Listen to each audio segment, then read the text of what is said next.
Hello dear students, welcome to Smart Knowledge. प्यारे बच्चों, आज की जो वीडियो है उसमें हम डायरेक्टरेट ऑफ एजुकेशन की ओर से दिया गया प्रैक्टिस पेपर करेंगे। क्लास 10 सब्जेक्ट रहेगा English. Time allot 3 hours and maximum marks रहेंगे 80। सबसे पहले आपको जनरल इंस्ट्रक्शंस दी गई हैं, ठीक है, तो यहाँ से आप पढ़ सकते हो और ये पेपर आपके लिए काफ़ी हेल्पफुल रहेगा प्री बोर्ड एग्जाम के लिए भी और फाइनल एग्जाम के लिए भी, क्योंकि काफ़ी इंपॉर्टेंट क्वेश्चंस इसमें कवर किए गए हैं। 3 सेक्शन रहेंगे। सेक्शन ए रीडिंग स्किल है, B grammar and creative writing skill, section C है लिटरेचर टेक्स्ट बुक। सबसे पहले दिया गया है सेक्शन ए करेंगे, रीडिंग स्किल है। इसमें आपको अनसीन पैसेज दिया गया है और क्वेश्चंस के आंसर करने हैं। तो सबसे पहले देखते हैं, ये एयर पॉल्यूशन के बारे में दिया गया है। इसमें बताया गया है कि किस तरह से जो एयर है वो पॉल्यूट होती है और क्या क्या उससे प्रॉब्लम्स हो सकती हैं, क्या डिजीज़ हो सकती हैं, like asthma, bronchitis, cardiovascular disease हो सकती हैं, ठीक है। उसके बाद सेकंड पैराग्राफ में आप ये सारा अच्छे से एक बार पढ़ लेंगे। स्कूल्स में क्या एक्शन लिए जाते हैं, क्या बच्चों को गाइडलाइन दी जाती हैं, किस तरह से हम एयर पोल्यूशन को कम कर सकते हैं, तो ये सारा इसमें दिया गया है। तो यहाँ पे आपको कंप्लीट दिया गया है, क्लियर। तो 6 इसमें आपको पैरा दिए गए हैं, तो इनसे आप कर सकते हो। तो फर्स्ट क्वेश्चन है, answer the following question based on the above passage above. In paragraph 1 what does the phrase affect millions of people worldwide imply about air pollution impact। तो इस फ्रेज का मतलब जो है वो आपको समझाना है। It effect the millions of people world wide, तो बहुत सारे जो लोग हैं इससे इफेक्टेड होते हैं, क्लियर। तो आइए देखते हैं इसका आंसर। सो इसका आंसर लिखेंगे, it implies that air pollution has a wide spread impact on the global population affecting a large number of people across different regions and contributing to significant health issues। तो ये इसका answer हो जाएगा। Next देखिए, second question है, complete the following with the correct option from the two given above. Air pollution remains a major issue in urban areas because, तो इसमें answer क्या रहेगा, एयर पोल्यूशन जो है major issues in urban areas because, B answer हो जाएगा, because of vehicle emissions, industrial activities and construction dust contribute heavily to the pollution। तो 20 का आंसर हो जाएगा। नेक्स्ट देखिए, क्वेश्चन नंबर 3 दिया गया है, support the writers claim that small lifestyle changes can significantly reduce air pollution. तो आपको पैराग्राफ 2 से इसका आंसर बताना है कि राइटर का जो क्लेम है कि जो छोटा जो स्मॉल लाइफस्टाइल है उसी में अगर हम थोड़ा सा, जो हमारा लाइफस्टाइल उसमें थोड़ा सा भी अगर हम चेंज कर लें तो वो एयर पोल्यूशन के रिडक्शन में काफ़ी हेल्पफुल रहेगा। तो इसके बारे में आपको यहाँ पर लिखना है। तो आप यहाँ से इसको लिख सकते हो, small lifestyle changes such as the public transportation, car pooling करके, बाइकिंग इनसाइड ऑफ ड्राइविंग, ठीक है, can significantly reduce air pollution. तो ये जो है आंसर आप यहाँ से दे सकते हो। तो प्रॉपर आंसर यहाँ से भी लिख सकते हो आप, वहाँ से भी लिख सकते हो। In paragraph 2 the writer provide evidence that small lifestyle changes such as using public transportation, car pooling और biking can lead to noticeable reduction in air pollution. For example, if 10% of a city population switch to public transport, air pollution level could decrease by 20%. This demonstrates the significant cumulative impact of the modest individual action। Next question number 4 है, select the option that best reflect the concept of environmental responsibility in the context of student life. तो इसमें आपका answer हो जाएगा 4th का A, a student deciding to plant trees around their school to improve air quality, ठीक है, तो ये इसका आंसर हो जाएगा। नेक्स्ट देखिए, क्वेश्चन नंबर 5 है, state whether the following statement is true or false. In paragraph 3 the passage suggest that the educating younger generation can play a key role in the long term fight against air pollution. तो इसमें answer आपका हो जाएगा true रहेगा ये, ठीक है। Educating younger generation can play a key role in long term fight against population, कि अगर हम आज के जनरेशन को चीज़ें समझाएंगे तो लॉन्ग टर्म में जो एयर पोल्यूशन है वो कम होने में काफ़ी इफेक्टिव रहेगा। तो ये ट्रू हो जाएगा। नेक्स्ट देखिए, क्वेश्चन नंबर 6 है, the writer mention electric vehicles in paragraph 4, which of the following is benefit of electric vehicles. Electrical जो व्हीकल्स हैं उनके क्या बेनिफिट होते हैं, तो they produce zero emission and contribute to cleaner air. तो बी जो है इसका आंसर हो जाएगा। क्वेश्चन नंबर 7 है, list 92 points that could be included in a message to policy makers about the importance of reducing air pollution। तो 2 points आपको include करने हैं in a message to policy maker, जो पॉलिसीज बनाते हैं कि क्या ज़रूरी है, क्यों ज़रूरी है एयर पोल्यूशन को रिड्यूस करना। तो पैराग्राफ 5 से आप इसका आंसर ले सकते हो। तो फर्स्ट पॉइंट आप लिख सकते हो, stricter corporate regulation are needed to reduce industrial emissions and encouraging the adoption of electrical vehicles can help reduce air pollution। ठीक है, तो इस तरह से आप इसमें अपनी सजेशन लिख सकते हो। नेक्स्ट देखिए, नेक्स्ट क्वेश्चन है question number 8, fill in the blanks with the correct options from those given in the phrase individual action can still leads to systematic changes the word systematic refer to. तो जो word है systematic that refer to, answer रहेगा B, changes that affect the entire system or society. ठीक है, तो ये इसका 8th का बी आंसर हमारा हो जाएगा। नेक्स्ट देखिए, पैसेज सेकंड दिया गया है, read the passage given below. ठीक है, तो इसमें आपको दिया गया है, इसको एक बार आप अच्छे से पढ़ लेंगे। इसमें आपको कंप्लीट जो पैसेज है वो सोलर एनर्जी के बारे में दिया गया है कि जो सोलर एनर्जी है उसमें गवर्नमेंट सब्सिडी देती है, कितना वो महंगा पड़ता है, फिर लोग जो है उसको किस तरह से उसको फाइनेंशियली उसको अडॉप्ट कर पाते हैं, तो वो इसमें सारा कुछ दिया गया है। तो एक बार आप इसको अच्छे से रीड कर लेंगे तो आपको जो क्वेश्चंस हैं वो ईजी हो जाएंगे। ठीक है, इसमें दिया गया है कि solar energy is not providing a sustainable source but it is also fostering the economic growth जो है इन रूरल इंडिया। गांव में भी ये लग रहा है, तो हर जगह ये बिजली को बचाने में, इलेक्ट्रिसिटी को सेव करने में काफ़ी हेल्पफुल है। तो ये सारी चीज़ें इसमें दी गई हैं। फर्स्ट क्वेश्चन है, in paragraph first what does the phrase previously off the grid indicate about the rural areas before the adoption of solar energy, solar power। तो इसमें क्या रहेगा आंसर आपका बी रहेगा, that rural areas didn't have any access to electricity services. Clear. उसके बाद next देखिए, second, first का बी हो जाएगा। सेकंड देखिए, सेलेक्ट द ऑप्शन एसेसन रीजन दिया गया है, तो solar energy has significantly reduced energy cost in rural household. तो ये बिल्कुल ठीक बात है। एंड रीज़न क्या है, because government initiative had provided financial support to household for installing solar power system. तो ये जो हमारा आंसर है ये भी ठीक है कि एक तरह से solar energy significantly reduce energy cost in rural house hold, और साथ में गवर्नमेंट इनिशिएटिव भी लिए गए, फाइनेंशियल सपोर्ट दिया गया लोगों को जो सोलर पावर सिस्टम है उसको इंस्टॉल कराने के लिए। ठीक है, तो ये क्या हो जाएगा आपका आंसर ए हो जाएगा, दोनों ही ठीक हैं और इसके जो एक्सप्लेनेशन है that is also correct. Next question देखते हैं, क्वेश्चन नंबर 3 है, identify the word in paragraph 2 that suggest solar energy has improved the financial situation in rural household. तो identify the word in paragraph 2, तो ये आपको word जो है वो आइडेंटिफाई करना है। तो इसके लिए जो वर्ड आप लिख सकते हो दैट इज़ रिडक्शन। रिडक्शन का मतलब क्या है, reduction in the energy cost. इसका मतलब क्या है कि जो सोलर एनर्जी है उसने जो एक कॉस्ट है उसको कम कर दिया है, तो इसका वर्ड का यूज़ हम कर सकते हैं।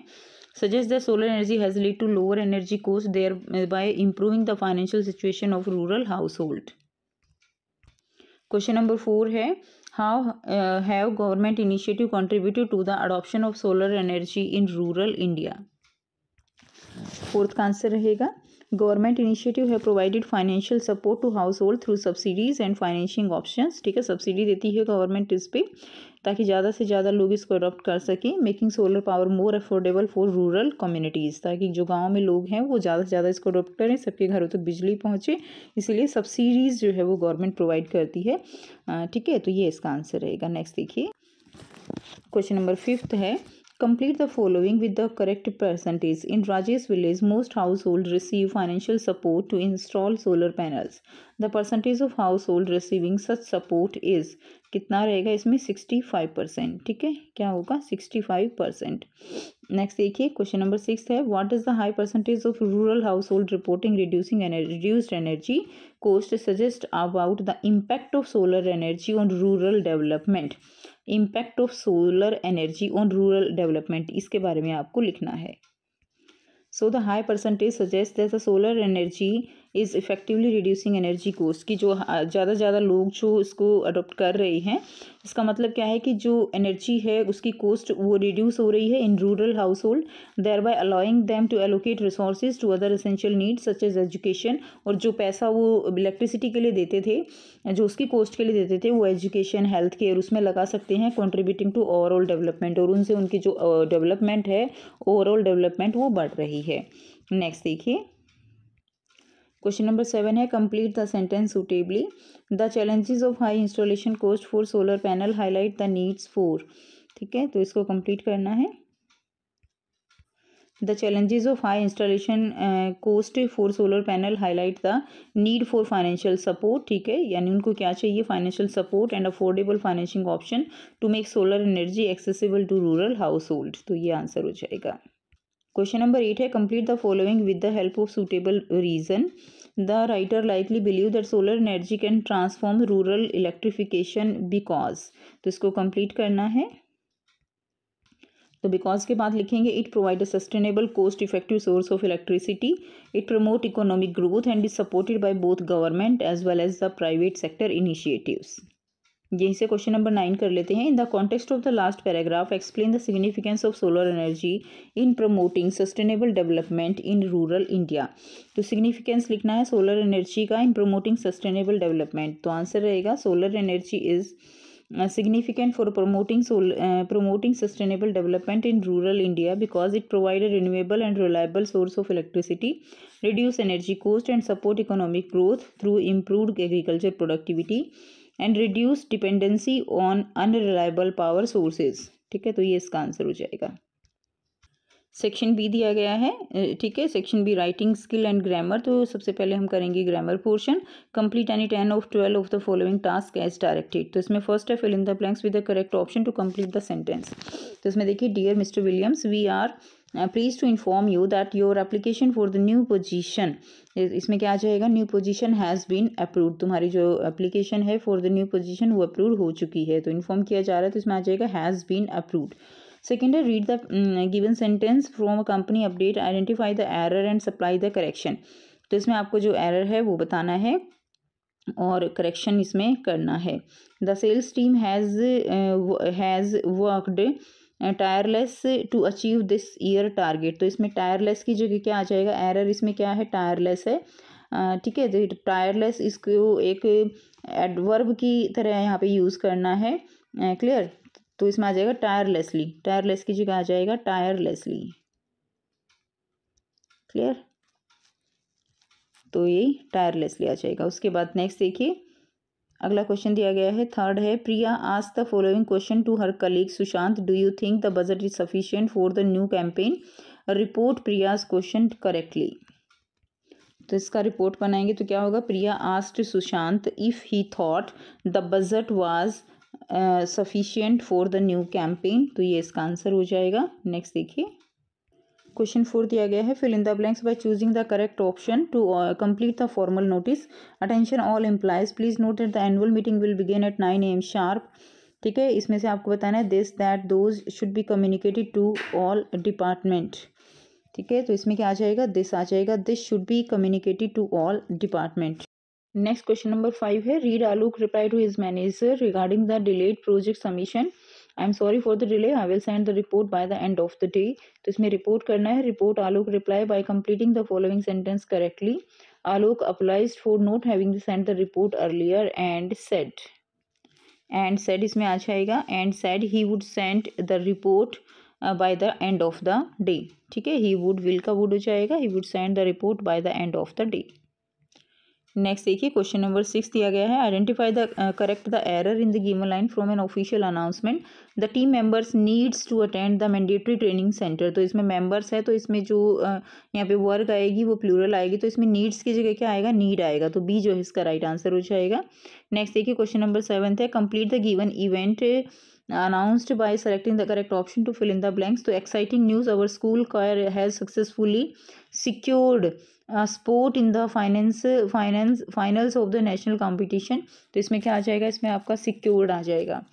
नेक्स्ट देखिए, क्वेश्चन नंबर 8 दिया गया है, detect the error and supply the correction for the given observation by a student, that could not be my brothers shoes, they are too small. ठीक है, तो इसमें क्या आ जाएगा, that could not be my brother shoes. तो इसमें जो है यहाँ पे दैट की जगह क्या आ जाएगा, दैट की जगह दोज आ जाएगा। ठीक है, इसमें एरर क्या है, दैट एरर है, और दैट की जगह इसमें क्या आएगा, दोज आएगा। क्लियर है, those are too small. Next देखिए, they are too small. Clear. Next है क्वेश्चन नंबर 9 है, report the dialogue between a customer and a shopkeeper by completing the sentence. Customer है, do you have this item in blue, shopkeeper है, yes we do and it is available in all sizes. तो इसमें आ जाएगा, the customer asked if they had the item in blue, to which the shopkeeper responded.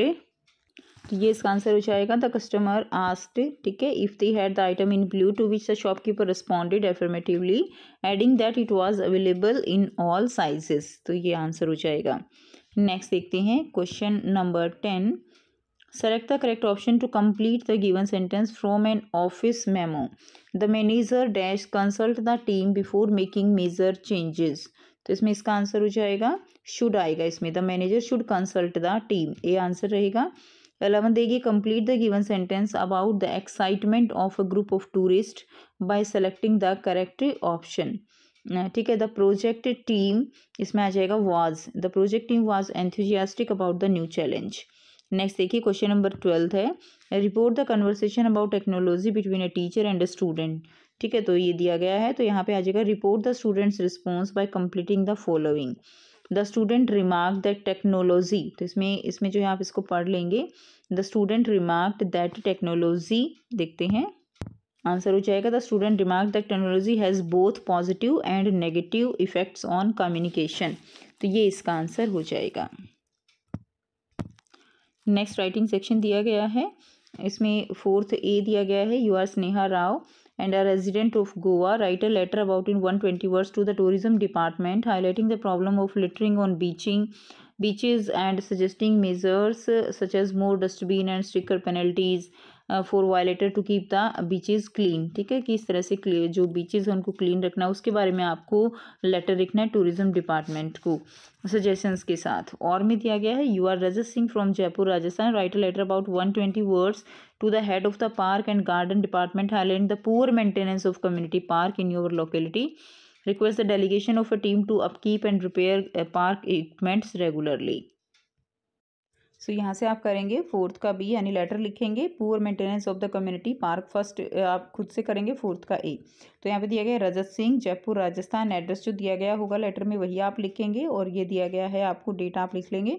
The head parks and garden department Jaipur municipal corporation, dear sir और madam. उसके बाद आप subject लिखेंगे salutation के बाद, तो सब्जेक्ट क्या है, that is request for improve maintenance of community park.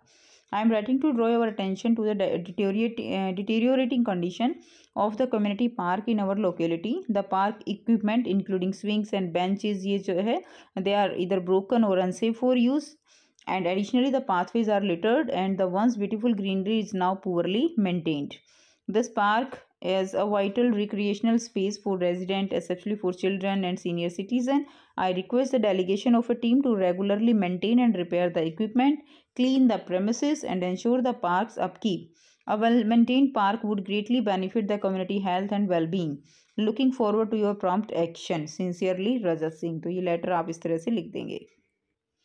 उसके बाद नेक्स्ट दिया गया है 5th देखिए, 5th A, read the product detail on a label for noise cancelling headset. ठीक है, तो प्रीमियम नॉइस कैंसलिंग हेडसेट जो है इसमें आपको ये पॉइंट्स दिए गए हैं, तो आपको 120 वर्ड्स में एक एनालिटिकल पैराग्राफ लिखना है।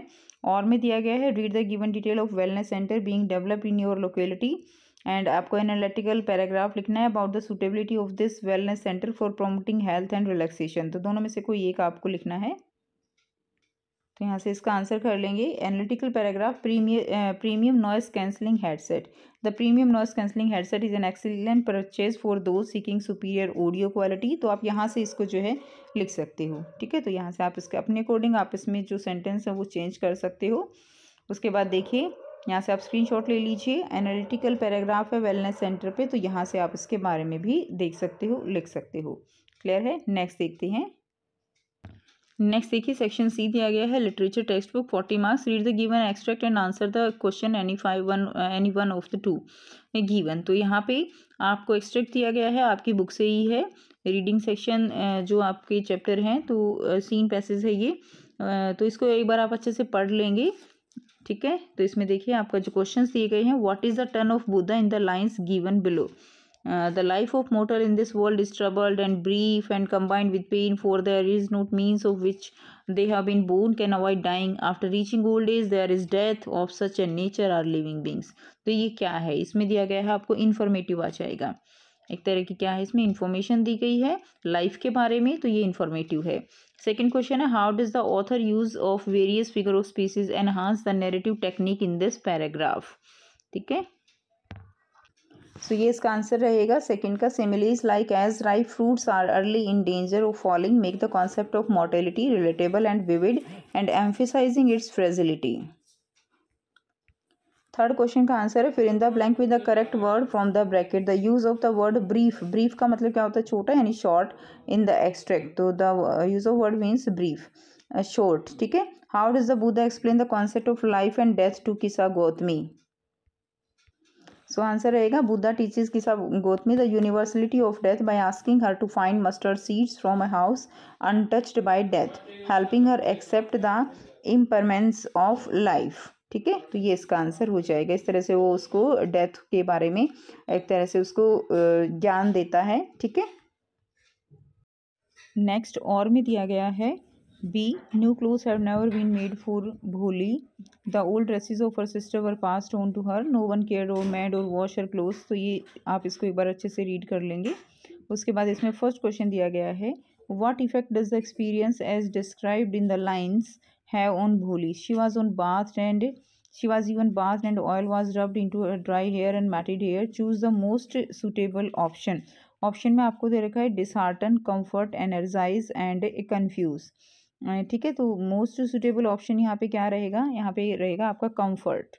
She was even bath and oil with rubbed into dry hair and matted hair, तो यहाँ पर आ जाएगा कंफर्ट। सेकेंड है how does the mention of dresses help build the background of Bholi's personality in the extract? तो इसमें आपको answer बताना है, तो ये देखते हैं आंसर। आंसर रहेगा the mention of dresses highlight Bholi neglected and unloved condition within her family, receiving only the old unwashed clothes of her sisters, emphasizing how little attention or care was given to her, shaping her timid and insecure personality। ये इसका answer हो जाएगा। Next देखते हैं। Next question है fill in the blanks with the correct word from the bracket. The phrase see given she began to believe that she was being taken to her place better than her home indicate that Bholi was dash by her family. तो भोली जो है वो neglected by her family, उसकी family उसको neglect करती थी, तो इसमें आ जाएगा नेग्लेक्टेड। फोर्थ है how was the day mention in the extract in contrast with other days as mention in the story? उस दिन में और जो पहले के दिन थे उनमें दोनों में आपको यहाँ पे जो है कंट्रास्ट बताना है जो एक्सट्रैक्ट में दिया गया है। सो कुछ इस तरह से आप इसमें आंसर बना के लिख देंगे। On the particular day Bholi was bathed, her hair was oiled and she was given a clean dress. ठीक है, और this was vastly different from her usual days where she was left unkempt in matted hair. तो ये यहाँ तक भी answer आप लिख देंगे तो भी ये कंप्लीट आंसर होगा। एंड आगे भी लिखना चाहें तो the day stood out because for the first time she received attention making her feel hopeful about going to place better than her home. तो ये आप इसमें आंसर लिख देंगे। नेक्स्ट क्वेश्चन है read the given extract and answer the given question any one of the two. ठीक है, तो but up jumped and Custard snorting like an engine clashed steel like irons in a dungeon with a clatter and a clank and jangling squirm he went at the pirate like a robin at a worm। तो ये आपकी जो पॉम है dragon वाली उससे लिया गया है। फर्स्ट क्वेश्चन है what is the most likely reason the poet chooses to word like clatter, clank and jangling? तो ये वर्ड क्यों यूज किए गए हैं? सो आंसर लिख देंगे the poet uses words like clatter, clank, jangling in the tale of Custard the dragon to create onomatopoeia and alliteration. ठीक है, तो ये पोएटिक डिवाइसेस के लिए ये वर्ड ज़्यादा यूज किए गए हैं। नेक्स्ट क्वेश्चन देखिए फिल इन द ब्लैंक्स आपको बताना है with appropriate words. The Custard jumped up suggesting that he is आप इसको देखेंगे यहाँ से आप लिख देंगे suggesting that he is brave and courageous, brave and courageous. Next देखिए थर्ड क्वेश्चन है how does the poet contrast Custard personality? तो initially Custard is portrayed as cowardly and timid mocked by others for his फियरफुलनेस, however during the pirate attack, ठीक है, जब समुद्री डाकुओं ने attack किया था, his bravery shine through revealing that he is capable of true courage when needed. Next में rhyming scheme बतानी है आपको, तो राइमिंग स्कीम इसमें क्या रहेगी? ए बी बी इसमें राइमिंग स्कीम हो जाएगी। ठीक है, तो इसमें आपका आंसर जो है ये डी रहेगा, ए बी बी इसकी राइमिंग स्कीम रहेगी, A B B A answer हो जाएगा। उसके बाद नेक्स्ट देखिए अगला और में दिया गया है I am an orphan roaming the street, I pattern soft dust with my hushed bare feet, the silence is golden, the freedom is sweet। तो explain the portrayal of Amanda in the given lines। यहाँ से answer करेंगे Amanda is depicted as a dreamy and imaginative child who earn for freedom and solitude, she escape into a world of fantasy to cope with the strict instruction of her parents. Next देखिए B दिया गया है, fill in the blank आपको करना है। The word silence is golden imply that silence brings peace and relief from constant nagging and restrictions. ठीक है, तो ये यहाँ से क्वेश्चन देख लेंगे। The word silence is golden imply that, तो कंप्लीट कर लेंगे। थर्ड है, what kind of picture is painted by the poet through the lines I am an orphan roaming the street. तो ये इसका आंसर हो जाएगा, the poet paint a picture of freedom and self reliance. Amanda imagine herself as an orphan free from parental control emphasizing her desire for independence. Next question है, what kind of atmosphere is created through these lines, select the correct option. तो इसमें क्या आ जाएगा आपका, इसमें आपका जो है यहाँ पे मिस्ट्री आ जाएगा और एग्रेशन आ जाएगा। ठीक है, उसमें मिस्ट्री और एग्रेशन दोनों चीज़ें दिखाई हुई हैं, तो आपका आंसर डी रहेगा 4 और 5। नेक्स्ट क्वेश्चन देखिए, क्वेश्चन नंबर 8 है, answer any 4 of the following 5 question in about 40 and 50 words. ठीक है, तो ये 5 क्वेश्चंस आपको यहाँ से जो है 2 मार्क्स 3 मार्क्स के दिए गए हैं ये। ठीक है, 12 मार्क्स के ये आपके क्वेश्चन रहेंगे। तो ये करते हैं इनके आंसर। सो क्वेश्चन हम साथ साथ यहीं से करेंगे। तो क्वेश्चन है, Maxwell has a unique relationship with his pet Miss Bill, justify the citing example from the lesson Miss Bill the otter. So Maxwell जो है share a deep bond with Miss Bill built on trust and affection. Miss Bill's playful and curious nature brought joy to Maxwell who treated him with care and respect. For instance Miss Bill enjoyed exploring water and playing with objects showing their unique connection। उसके बाद next है, the poem the trees states that in the conflict between man and nature man has caused much harm to nature, justify the statement. The poem highlight how humans exploit nature for their benefit leading to its destruction. Trees, symbolic of nature, struggle to reclaim their freedom from human domination. This emphasizes the need for coexistence and respect for the environment। Next देखिए, question है, the people and surrounding are a great book to learn. Valli in the lesson madam rides the bus, learn a lot from others, elaborate with instance from the lesson. So Valli learns a value of observation, curiosity and self reliance. By carefully listening to others and saving her money, she plan her bus journey.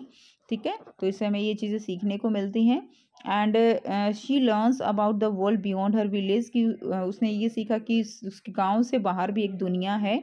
But also experience the harsh reality of life such as death, लेकिन उसने साथ ही जो एक extreme ultimate reality है life की, death है, उसको भी उसने जो है एक्सपीरियंस किया। नेक्स्ट देखिए, summarize the role of teacher-student relationship, class atmosphere, and discipline in the lesson from the diary of Anne Frank. So Anne Frank diary illustrate how a positive teacher-student relationship, along with discipline and a healthy class atmosphere, fosters learning. Anne witty observation and interaction with her teachers reflect the importance of mutual respect and understanding in education. Next देखिए, assess the importance of for everyone to experience loss and to stand up after it। the ball poem से लिया गया है। The experiencing loss, like the boy losing his ball, teaches resilience and acceptance. It reflects the inevitability of loss in life and need to move on, helping individuals grow stronger emotionally। तो ये सारे questions हम कर चुके हैं। ठीक है, उसके बाद नेक्स्ट देखिए, क्वेश्चन नंबर 9 है। यहाँ से आपको एनी 2 क्वेश्चन करने हैं, 40 to 50 वर्ड्स में इनको आपको लिखना है, एनी 2 करने हैं। ये आपके 3 मार्क्स के क्वेश्चंस रहेंगे। ठीक है, क्वेश्चन है, how did Urquhart contribute significantly to Ebright's growth as a scientist. So इसमें रहेगा, doctor Urquhart significantly contributed to Ebrard's growth as a scientist by encouraging his interest in butterflies। उसने उसका जो इंटरेस्ट है बटरफ्लाइज में वो उसको एक तरह से ग्रो किया। ठीक है, involving him in monarch migration research and guiding him in scientific methods, fostering his passion for advance research, उसने उसको एडवांस रिसर्च के लिए फोस्टर किया। And Urquhart helped to kindle Ebrard's curiosity about science and experimentation। Second question है, justify the statement excess of everything is bad with reference to the lesson triumph of surgery. So mister Pumphrey fed him excessively, उसने उसको बहुत ज़्यादा खिला दिया था। Spoiling Tricki's health to such an extent that he had to be hospitalize, और उसको ज़्यादा खिला के, यानी हर चीज़ जो एक्सेस में होती है वो भी नुकसानदायक होती है, तो उसको इतना ज़्यादा खिलाया कि वो हॉस्पिटलाइज उसको कराना पड़ा। Even in the hospital, she continued to convey Tricky her love through eggs, wine and brandy. her foodness and care for Tricky prove that excess of everything made him fall sick. ठीक है, next देखिए third है, why did Griffin leave London and came to live in the village of Iping, how was he received there. Griffin wanted to escape the crowded city of London, ठीक है, वो वहाँ उस crowd city से निकलना चाह रहा था, and to a train to the village of Iping. Mrs Hall the landlady welcome him, ठीक है, उसने उसका वेलकम किया, and try to be friendly, और उसके साथ फ्रेंडली होना चाहा, बट ग्रिफिन वाज डिस्टेंट, लेकिन वो दूर ही रहता था, and made him clear he wanted to be left alone, और उसने क्लियर कर दिया था कि वो अकेला रहना चाहता है। He also said that an accident has affected his face, ठीक है। Mrs. Hall thought Griffin was an eccentric scientist and tolerate his odd behavior because he had paid in advance, ठीक है, तो वो उसको odd behavior को इसलिए क्या करती थी, टोलरेट करती थी क्योंकि वो एडवांस देता था। However, after a burglary at the clergyman house and strange things happened with Mrs. Hall furniture, the villagers grew suspicious. Mrs. Hall thought her room was haunted and blamed Griffin for it. उसको लगा कि उसका जो room है वो haunted हो गया है, उसने इसके लिए ग्रिफिन को ही ब्लेम किया। Neighbour suspected witchcraft and Griffin sudden appearance of cash made them even more suspicious of him, ये आंसर हो जाएगा। ठीक है, तो तीनों क्वेश्चन हमने कर लिए हैं। क्वेश्चन नंबर 10 है, इसमें आप ए और बी में दोनों में से कोई एक क्वेश्चन आपको यहाँ पे करना है क्वेश्चन नंबर 10 में, हाँ जो है। और इसी तरह क्वेश्चन नंबर 11, ये दोनों ही क्वेश्चन आपके 6 मार्क्स के रहेंगे, तो 4 क्वेश्चन यहाँ आपको दिए गए हैं। सो देखिए, both the poem Fog and the tale of Custard the dragon have contrasting length but both leave a deep impact on readers, examine the difference and similarities between the two. तो थोड़ा सा आपको इसके बारे में, दोनों में जो फोग पोएम है आपकी और tale of Custard the dragon, दोनों में आपकी क्या डिफरेंसेज हैं, क्या सिमिलरिटीज़ हैं, वो आपको थोड़ा बताना है। तो डिफरेंसेज में लिख सकते हैं हम, fog is short and metaphorical poem about nature, while the tale of Custard the Dragon is a long humorous narrative about bravery। ठीक है, तो एक ये डिफरेंस हो जाएगा। फोक हालांकि शॉर्ट है लेकिन उसका अलग इम्पैक्ट है, और ये जो लॉन्ग पोम है उसका अलग इम्पैक्ट है। Fog is subtle and reflective using imaginary, whereas Custard is light hearted and story driven. इसमें एक स्टोरी सी चलती है, जो कस्टर्ड टेल ऑफ कस्टर्ड है, ठीक है। एंड सिमिलरिटीज क्या है, both leave a strong impact through vivid imagery and unique themes, each appeal to imagination, folk through mystery and custard through humor and irony। Next question है, both the lesson from the diary of Anne Frank and madam ride the bus talk about young girl, ठीक है, carving their way through various difficulties and problems that come across them and do something unique, examine the similarities and differences between them. तो इसमें आपको from the diary of Anne Frank और madam rides the bus talk, इसमें आपको similarities और differences बताना है। ठीक है, तो आप अपने तरीके से इसको लिख सकते हो, थोड़ा सा हिंट आपको यहाँ पर बस दिया जा रहा है। Both from the diary of Anne Frank and Madame Writes the Bus features young girl show causing courage and individuality. Anne Frank, despite living in hiding during the Holocaust, uses her diary to express her thought and emotions, revealing resilience in adversity. Similarly, Wally, a simple village girl, defies social expectation to fulfill her dream of riding a bus to the town, showing her curiosity and determination. While any challenges are rooted in survival during a time of war, Wallies are everyday obstacles of societal norms. Both stories highlight the strength and independence of young girl in different contexts। ठीक है, next question है, evaluate how Oswell character is in total contrast with his appearance and turn out to be a smart, quick and witted the intelligence detective unlike Fowler's expectation। So Oswald जो है वो क्या था, is a kind of secret agent. Generally secret agents that are described in the detective books, जैसे कि एक secret agent था, और जनरली सीक्रेट एजेंट, अगर आपके दिमाग में एजेंट की बात की जाए तो आपको क्या आएगा दिमाग में, कि काले कपड़े पहने हुए बिल्कुल ऐसे एकदम हट्टा कट्टा आदमी, इस तरह से नजर आएगा। So that are described in detective books are shown in film are very smart and gun friendly, wine and dark-eyed beauties are associated with them. However, Oswald doesn't present such a romantic picture. He is very fat and sloppy. He lives in a small room at the 6th floor. And Fuller's disappointment after meeting Oswald, they say that appearances are often deceptive. This is quite true in case of Oswald. Physically, he may be fat, but mentally he is very agile and quick-witted. ठीक है, mentally वो बहुत ही sharp था। He knows all the tricks of his trade. He is very quick to react and can cook up stories that may fit in the all kind of situation। वो हर तरह की story बना लेता था, हर situation में जो fit हो जाती थी। He convinced even the crafty Max that there is a balcony below the window of his room, ठीक है, उसने इस चीज़ के लिए भी उसको कन्विंस कर लिया था कि उसके रूम की विंडो के नीचे बालकनी है। This is a well thought out trap, and Max wittingly fall into it. Then he cooks up the story of the police. He again succeed in convincing Max that the loud knocking at the door are that of the police. He tells Max that he himself has shot the protection of the police as he has an important report concerning some new missiles with them. In this way, he gets rid of his rival and enemy Max, who jump out of the window only to cry for the last time in his life. Next देखिए, evaluate how Matilda character in necklace is greedy and prideful and vain. ठीक है, उसके character sketch लिखना है आपको यहाँ पे। Also how she is obvious to the fact that her greed and deception are what finally sealed her fate. किस तरह से उसके जो इस लालच था उसका, तो उसने किस तरह से उसके जो भाग्य है उसको सील कर दिया है, यानी उसने अपना एक कहते हैं कि लाइफ उसने खराब कर ली। In the necklace Matilda Loisel, greed, pride, and vanity drive her towards her downfall. She is dissatisfied with her modest life and constantly yearn for luxury despite having everything she needs. ठीक है, उसने जो है बहुत लालच करती थी, उसको एक लग्जरी लाइफ चाहिए थी। Her pride in wanting to appear wealthy at the party leads to her borrow an expensive looking necklace which she doesn't really own, जो उसका अपना नहीं था. The act of vanity blinds her to the reality of her situation. When she loses the necklace, Matilda's decision to replace it with revealing the truth to her friend shows her greed and deception. ठीक है, धोखा दिया था उसने. Her refusal to admit her fault or face two consequences seals her fate, leading to years of hardship only to learn that the necklace was a fake.